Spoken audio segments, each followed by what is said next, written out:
नमस्कार, आपका स्वागत है मन की आवाज़ न्यूज़ में। मैं हूं अमृत सैन और आप देख रहे हैं मन की आवाज़ न्यूज़। आइए हम बताते हैं आपको सुप्रीम कोर्ट के वकील अश्विनी उपाध्याय ने क्या कहा ब्लैक जस्टिस वेब सीरीज को लेकर, जो डॉक्टर कपिल कक्कड़ ने बनाई है, कि देश में कैसी है न्याय व्यवस्था और किस तरह के सुधार की ज़रूरत है, किस तरह के उसमें अमेंडमेंट की ज़रूरत है और किस तरह से इस देश के लोग न्याय से वंचित हैं और न्याय नहीं मिलने से पीड़ित हैं। न्याय नहीं मिलने से लोग सालों से अपनी ज़िंदगी खपा रहे हैं।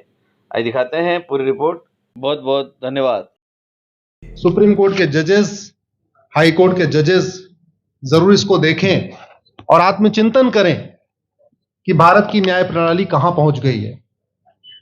भारत में टोटल 5 करोड़ केसेस तो वो हैं जो district court, high court, supreme court में है।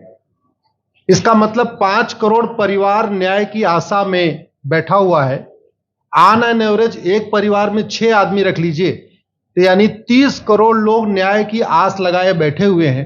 30 करोड़ का मतलब एक अमेरिका, 30 करोड़ का मतलब 15 ऑस्ट्रेलिया, 30 करोड़ का मतलब 7 कनाडा, 30 करोड़ का मतलब 1.5 ब्राजील।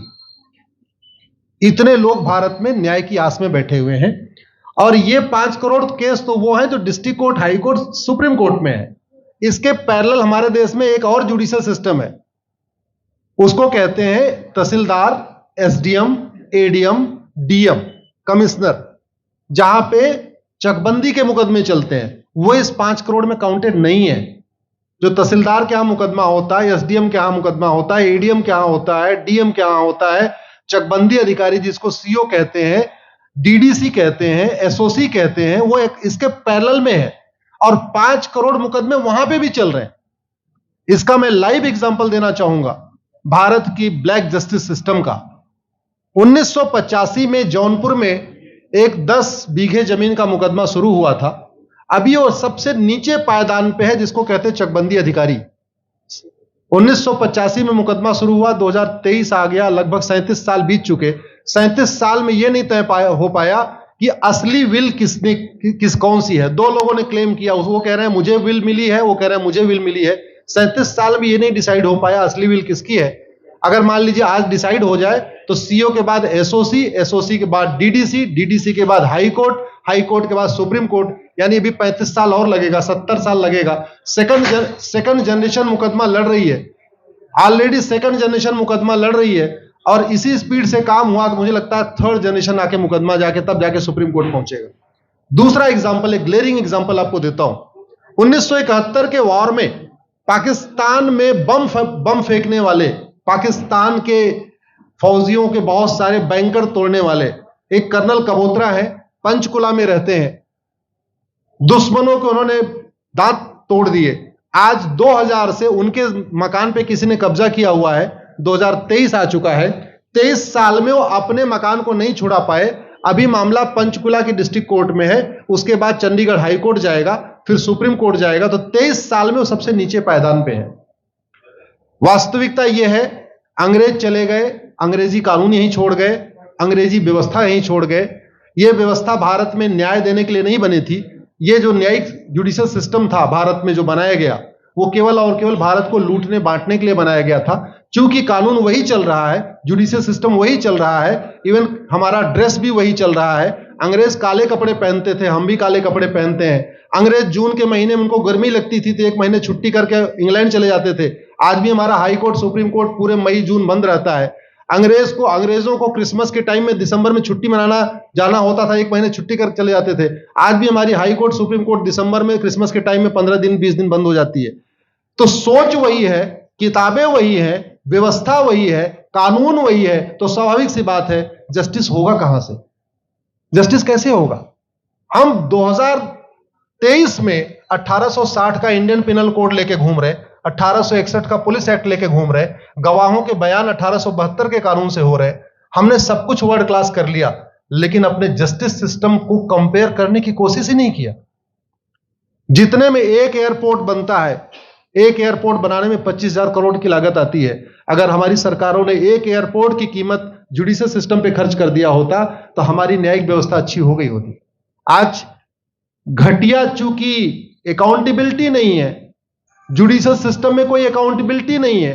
किसी के साथ न्याय हो जाए अन्याय हो जाए कोई फर्क नहीं पड़ता, निर्दोष को जेल हो जाए जज की कोई अकाउंटेबिलिटी नहीं, दोषी को बेल हो जाए जज की कोई अकाउंटेबिलिटी नहीं। लाखों लाख लोग जेल में सड़ रहे हैं, लाखों धोखेबाज भ्रष्टाचारी बाहर घूम रहे हैं। मूल कारण है ब्लैक जस्टिस सिस्टम। आपने बहुत अच्छा आपने इस पे वेब सीरीज बनाया है और इस देश में world class airport, world class highway, world class shopping mall, सब कुछ वर्ल्ड क्लास बना लिया। इनफैक्ट अपना मोबाइल का डेटा सुरक्षित रखने के लिए हमारे सांसद विधायक जज आईफोन भी यूज करते हैं, अमेरिका का आईफोन यूज करते हैं हमारा डेटा सुरक्षित हो जाए। लेकिन भारत सुरक्षित हो जाए उसके लिए यह नहीं देखते कि जापान में कौन सा कानून है, अमेरिका में कौन सा कानून है, सिंगापुर में क्या अच्छा चल रहा है। कनाडा में रेंट का मामला एक डेट में खत्म होता है। सिंगापुर में अभी कुछ दिन पहले एक व्यक्ति के पास 900 ग्राम गांजा पाया गया, उसको फांसी हुई है। दोबारा वहां ड्रग स्मगलिंग होगी क्या? तो भारत में चाहे वो ड्रग स्मगलिंग है, माफिया राज है, ह्यूमन ट्रैफिकिंग है, इन सब के लिए हमारा जस्टिस सिस्टम जिम्मेदार है। कोई भी अपराध होता है उसमें दो पक्ष होता है, एक पीड़ित एक अपराध करने वाला। जो पीड़ित होता है वो चाहता है जल्दी उसको न्याय मिल जाए, अपराध करने वाला चाहता है मुकदमा लंबा चले। भारत का न्यायिक सिस्टम अपराध करने वाले के साथ खड़ा है।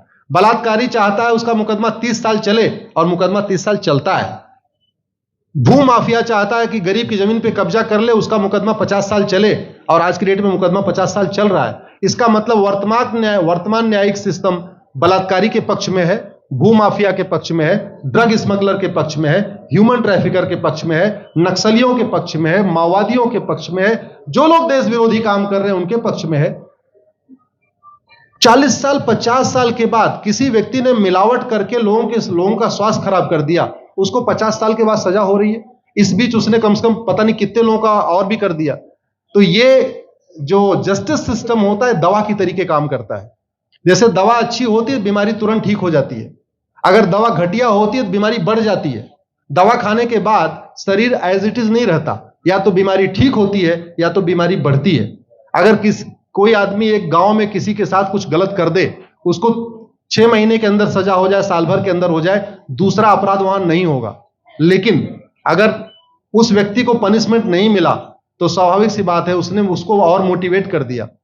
कहते नहीं ऐसे बुखार है तुरंत 2 गोली खाइए बुखार ठीक हो गया, लेकिन अगर आपने दवा नहीं खाई या गलत दवा खा लिया तो टाइफाइड होगा या निमोनिया होगा। दुर्भाग्यवश ये हमारा जस्टिस सिस्टम यही कर रहा है। आज की डेट में जितनी समस्याएं हैं, चाहे वो घूसखोरी है, जमाखोरी है, मिलावटखोरी है, कालाबाजारी है, नशा तस्करी है, मानव तस्करी है, सोना तस्करी है, ड्रग स्मगलिंग है, या नक्सलवाद है, या माओवाद है, या कट्टरवाद है, जो भी समस्याएं हैं, उसका एक बहुत बड़ा कारण यह है कि हमारा जस्टिस सिस्टम उसको टैकल नहीं कर पा रहा है, उसको पकड़ नहीं पा रहा है। और इसीलिए भारत में अराजकता है। मैं तो इतने जानता हूं, ऐसी कोई बीमारी नहीं जिसकी कोई दवाई नहीं, ऐसी कोई समस्या नहीं जिसका कोई समाधान नहीं। हम हर चीज के लिए बाहर से चीजें खरीदते हैं, तो हम ये क्यों नहीं देख रहे हैं कि आखिर चाइना का जस्टिस सिस्टम कैसा है, सिंगापुर का कैसा है, कनाडा का कैसा है, फ्रांस का कैसा है और अमेरिका का कैसा है। हम क्यों नहीं बेस्ट प्रैक्टिसेस उनकी अडॉप्ट कर लेते। दुनिया के कई देशों ने नार्को पॉलीग्राफ ब्रेन मैपिंग कानून बना दिया। मेरी बहन दीपिका नारायण बैठी हुई है, ये लगातार फॉल्स केसेस के खिलाफ, इनको मैं देखता रहता हूं, एक्टिव रहती है। एक कानून बन जाए नार्को पॉलीग्राफ ब्रेन मैपिंग और कंप्लेन पे अंडरटेकिंग ले लिया जाए कि जो कुछ मैं शिकायत कर रहा हूं इसके लिए मैं अपना नार्को पॉलीग्राफ ब्रेन मैपिंग कराने के लिए तैयार हूं, हजारों की संख्या में फेक केसेस खुद ही खत्म हो जाएंगे। आज की डेट में लोग जुडिशरी की लापरवाही के साथ साथ फर्जी केस से परेशान है, फर्जी गवाही से परेशान है, फर्जी एफआईआर से परेशान है, हजारों परिवार परेशान है। कई बार देखा गया कि जो फैमिली के केसेस होते हैं उसमें कितने सारे फेक केसेस भी आ रहे हैं। तो जो वास्तव में दोषी हैं उनको पनिशमेंट नहीं मिल पा रहा है, जो निर्दोष हैं उनके खिलाफ फर्जी केसेस हो रहे हैं। आज की डेट में गांव में एक दबंग अगर जमीन कब्जा कर लेता है, किसी की हिम्मत नहीं पड़ती उसके खिलाफ कोई गवाही दे दे। लोगों को अपनी जमीन छुड़ाने में 30 साल लड़ना पड़ रहा है, 35 साल लड़ना पड़ रहा है। अगर 30 साल 35 साल के बाद कक्कड़ जी उसको अपनी जमीन मिल भी गई तो उसके साथ न्याय कहां हुआ? 35 साल में उसका टाइम बर्बाद हो गया, 35 साल में उसका पैसा बर्बाद हो गया, 35 साल वो मेंटल ट्रॉमा में रहा, 35 साल उसने तारीख पे तारीख झेली है। और मैं तो डिस्ट्रिक्ट कोर्ट में कई बार जाके देखा, ऐसे परिवारों को देखता हूं जिनके पास बस से आने के लिए पैसा नहीं है, साइकिल से आते हैं। ऐसे परिवारों को देखता हूं जो चाय नहीं पी सकते अपने पैसे से, बेचारे घर से रोटी बांध के और अचार लेके आते हैं, लेकिन वहां मजबूरी में वकील को पैसा देते हैं। तो हमारी कोर्ट कचहरी वास्तव में दलाली का अड्डा बन गया है, हमारी कोर्ट कचहरी भ्रष्टाचार का अड्डा बन गया है। और मैं दुख के साथ कहना चाहूंगा, अदालतों में न्याय हो नहीं रहा है, बल्कि न्याय बिक रहा है। जिनके पास पैसा है वो उन्होंने कितना बड़ा क्राइम किया हो, मर्डर किया हो, रेप किया हो, उनको जमानत हो रही है, और जिनके पास नहीं है वो बेचारे जेल में सड़ रहे हैं। कई बार तो देखा गया, मैंने मेरे मर्डर किया एक्स अनंत सिंह ने, लेकिन एक्स अनंत सिंह बाहुबली थे, उन्होंने थानेदार को 20 लाख रुपए दिया, वो वाई अनंत सिंह को लेकर जेल में डाल दिया, नाम वही है। अब उसके बाद क्या हुआ, 20 साल मुकदमा चला और फिर सबूत के अभाव में छूट गया। तो जिसने मर्डर किया वो तो कभी जेल गया ही नहीं, एक निर्दोष जेल गया, 10-20 साल के बाद उसने अपना जमीन बेचा, सब कुछ किया, माँ बाप सब कुछ तबाह हो गए, फिर वो सबूत के अभाव में छूट रहा है। तो सबूत के अभाव में अगर 20 साल के बाद छूट भी गया हो, उसका 20 साल कौन लौटाएगा? उसके 20 साल के लिए कौन जिम्मेदार है? उसके 20 साल जो बर्बाद हुआ उसके लिए संविधान की शपथ लेने वाले जिम्मेदार हैं। संविधान के प्रियम्बल में लिखा है, हम आपको जस्टिस देंगे, हम आपको न्याय देंगे। न्याय देने की जिम्मेदारी किसकी? जिन्होंने शपथ लिया। शपथ कौन लेते हैं? जजेस लेते हैं, सांसद, विधायक, मंत्री लेते हैं। तो आज की डेट में अगर लोगों को न्याय नहीं मिल रहा है तो इसके लिए वही जिम्मेदार हैं जो संविधान की शपथ लेते हैं। संविधान की शपथ लेने वालों को वेतन, भत्ता, गाड़ी, बंगला इसीलिए मिलता है कि लोगों को न्याय मिल सके, फास्ट जस्टिस मिले, कंप्लीट जस्टिस मिले। अनफॉर्चुनेटली कंप्लीट जस्टिस मिलने में तो 50-60 साल लग जाता है, फास्ट जस्टिस तो सपना हो गया है। इसलिए आज आपने जो ये वेब सीरीज बनाई है, मैं आपको धन्यवाद देता हूं। एक ऐसे विषय पे जिसपे कोई टच नहीं करता, लेकिन जिससे करोड़ों लोग पीड़ित हैं। मैंने कहा ना, 5 करोड़ लोग सीधे district court, high court, supreme court के केसेस से पीड़ित हैं, और 5 करोड़ मुकदमे एसओसी, डीडीसी, तहसीलदार के यहां चल रहा है। तो अगर 5 करोड़ से 30 करोड़ लोग इधर पीड़ित हैं तो उधर भी पीड़ित है। वास्तव में बहुत बड़ी संख्या भारत में इसी से पीड़ित है। और अपराध, भ्रष्टाचार और जितनी भी अराजकता चल रही है उसका मूल कारण भी यही है। जस्टिस सिस्टम अच्छा हो जाए, कानून सख्त हो जाए, कानून का खौफ पैदा हो जाए, न्यायपालिका का खौफ पैदा हो जाए, और ये थाने जो दलाली के अड्डे बन गए हैं, तहसील जो दलाली का अड्डा बन गया है, डिस्ट्रिक्ट कोर्ट जो कमीशन खोरी का अड्डा बन गया है, अगर इस पे कंट्रोल हो जाए तो वास्तव में भारत में फिर से राम राज्य आ सकता है।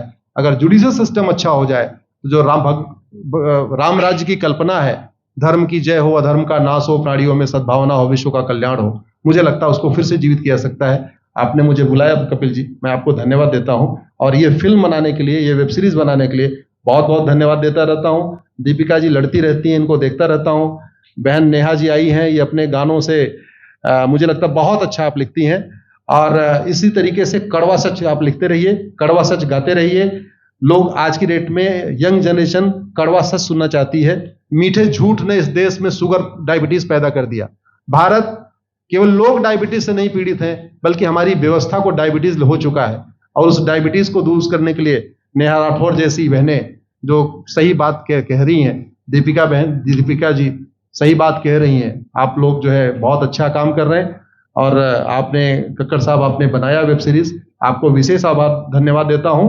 यही निवेदन करता हूं, इस वेब सीरीज को ज्यादा से ज्यादा देखें, और खास तौर पे अगर आपके जानने वाले कोई जज हैं, कोई आईएएस हैं, कोई आईपीएस हैं, मंत्री, सांसद, विधायक हैं, उनको भी एक बार फोन करके, व्हाट्सएप करके एक बार कहिए कि वो भी इसको जरूर देखें। क्योंकि अल्टीमेटली न्यायिक व्यवस्था बदलने की जिम्मेदारी उन्हीं की है जिनको वेतन, भत्ता, गाड़ी, बंगला, free air ticket, free rail ticket और वीआईपी व्यवस्था मिलती है। ये व्यवस्था उन्हीं को बदलनी है। कपिल जी, मैं आपको धन्यवाद देता हूं, और ये फिल्म बनाने के लिए, ये वेब सीरीज बनाने के लिए बहुत बहुत धन्यवाद। जय हिंद, धन्यवाद। अगर आपको हमारा वीडियो पसंद आया हो तो इसे लाइक करें, हमारे चैनल को सब्सक्राइब करें, और हाँ, बेल आइकन दबाना ना भूलें, ताकि आप तक हमारे वीडियो की नोटिफिकेशन पहुंचती रहे।